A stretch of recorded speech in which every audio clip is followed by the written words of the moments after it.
Hello, हम आज start करेंगे इस लेक्चर में फैक्टर अफेक्टिंग साइज रिडक्शन। इसके प्रीवियस लेक्चर में हम डिस्कस कर चुके हैं साइज रिडक्शन क्या होता है, मैकेनिज्म क्या होता है, ठीक, उसका ऑब्जेक्टिव क्या होता है, ये सब चीज़ें हम प्रीवियस लेक्चर में जो है डिस्कस कर चुके हैं। आप प्ले लिस्ट में जाइए, वहाँ पर सब लेक्चर अवेलेबल हैं, आप लोग वहाँ से देख के आइए इसको, फिर आपको जो है अच्छे से समझ आएगा। तो इसको हम स्टार्ट करते हैं फैक्टर अफेक्टिंग साइज रिडक्शन। मतलब जब हम साइज रिडक्शन करते हैं तो ऐसे कौन कौन से फैक्टर हैं जो साइज रिडक्शन को जो है अफेक्ट करते हैं, तो हम बारी बारी से डिस्कस करेंगे। ठीक, देखिए पहला क्या है, रेशियो। देखिए यहाँ देखिए फैक्टर अफेक्टिंग, यहाँ लाइट प्रॉब्लम से आप लोगों को नहीं दिख रहा होगा, फैक्टर अफेक्टिंग साइज रिडक्शन, ठीक, और यहाँ पे भी शायद ये भी हो सकता है। रेशियो ऑफ फीड साइज और प्रोडक्ट साइज, मतलब कह रहा है कि अगर हम साइज रिडक्शन कर रहे हैं, ठीक ना, किसी भी चीज़ से अगर हम साइज रिडक्शन कर रहे हैं, मान लीजिए कोई कंटेनर है, हमको साइज रिडक्शन करना है, अगर इसमें जो है कम अमाउंट में सब्सटेंस रहेंगे तो इसको जो है हम क्या कर सकते हैं, बढ़िया से जो है इसको रिड्यूस कर सकते हैं। लेकिन अगर इसी में हम पूरे मटेरियल को एकदम फीड कर दें, एकदम फुल भर दें, ठीक ना, तो कहीं ना कहीं साइज रिडक्शन जो है प्रॉपर तरीके से नहीं हो पाएगा। तो वही कह रहा है कि रेशियो ऑफ फीड साइज जो है ये मोस्ट इम्पोर्टेंट फैक्टर है कि अगर हम मटेरियल्स को ज़्यादा अमाउंट में फीड करेंगे, एक निश्चित रेशियो से ज़्यादा अगर हम फीड करेंगे तो साइज रिडक्शन प्रॉपर नहीं हो पाएगा।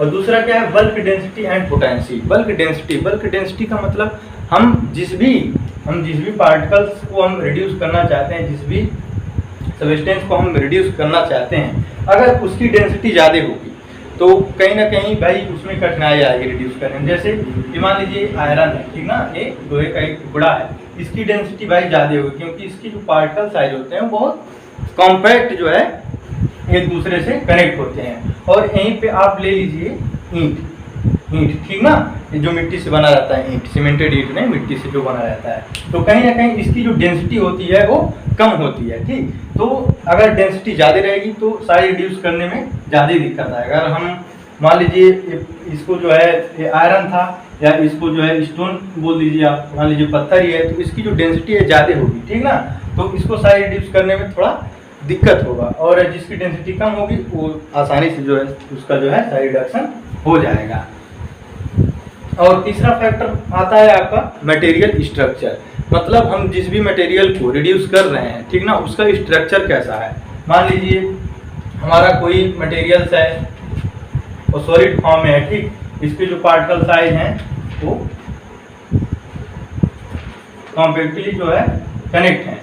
तो और मान लीजिए पार्टिकल साइज और जो सब्सटेंस होते हैं, जैसे फार्मेसी इंडस्ट्री में जब आप जाएंगे तो जो दवाएं होती हैं, जैसे मान लीजिए कुछ जड़ी बूटी भी होता है, जैसे मान लीजिए एलोवेरा हो गया, ठीक है, उसके बाद से अफीम हो गया, ये सब चीज़ें जो मतलब क्या होती है, जो सॉफ्ट होती हैं, ठीक ना, तो उस पर भी डिपेंड करता है। जैसे मान लीजिए अब ये सॉफ्ट मटेरियल है, ठीक है, तो इसका स्ट्रक्चर अलग है भाई, कोई टफ है, कोई हार्ड है, ठीक, तो वो अलग अलग अपना जो है मटेरियल स्ट्रक्चर का जो है फैक्टर होता है, वो मटेरियल के स्ट्रक्चर पे भी डिपेंड करता है। अगर हमारे मटेरियल का स्ट्रक्चर जो है अकॉर्डिंग टू मशीन होगा तो साइज रिडक्शन जो है प्रॉपर होगा।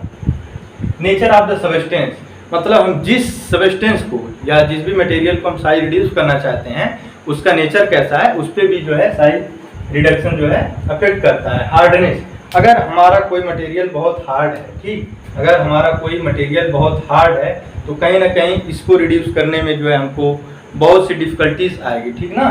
तो हार्डनेस भी एक तरीके का फैक्टर, अगर ज़्यादा हार्ड रहेगा तो कहीं ना कहीं ये प्रॉपर इसका जो साइज होगा वो साइज रिडक्शन जो है प्रॉपर नहीं हो पाएगा, ठीक। और 6 है आपका टफनेस मतलब क्या होता है कि थोड़ा टफ रहेगा, ठीक, टफ का मतलब होता है कठोर, ठीक, हार्डनेस मतलब भी होता है कठोर, लेकिन ये जो टफनेस होता है स्पेशली जो है जैसे एक चमड़ापन टाइप का, चमड़ापन मतलब क्या होता है कि जैसे जो लेदर्स होते हैं, जैसे जो लेदर होते हैं, जैसे लेदर शूज हुआ, मतलब चमड़ा जिसमें जो है तन्यता थोड़ा होता है, जो थोड़ा तन्य होते हैं, वो भी एक तरीके का जो है फैक्टर है, वो भी जल्दी से साइज का रिडक्शन जो है उसका जो है प्रॉपर नहीं हो पाता है। स्टिकनेस, अगर चिपचिपापन रहेगा, जिस मटेरियल को हमको जो है रिड्यूस करना है, अगर वो उसमें जो है चिपचिपापन रहेगा, स्टिकनेस रहेगा, तो उसका भी जो है प्रॉपर साइज रिडक्शन नहीं हो पाएगा।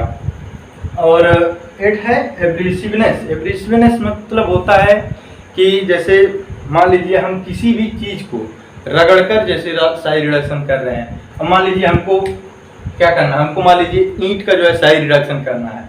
मान लीजिए ये ईंट है, इसका हमको साइज रिडक्शन करना है। और यहाँ पे मान लीजिए हमको ये कोई ग्लास का जो है ये बेसमेंट है, मतलब ये शीशे का बना हुआ है और ईंट है, ठीक ना। तो ऐसा ना हो, मान लीजिए हमको ईंट तोड़ना है और इससे जब हम टकराएं तो ये ग्लास ही टूट जाएगा।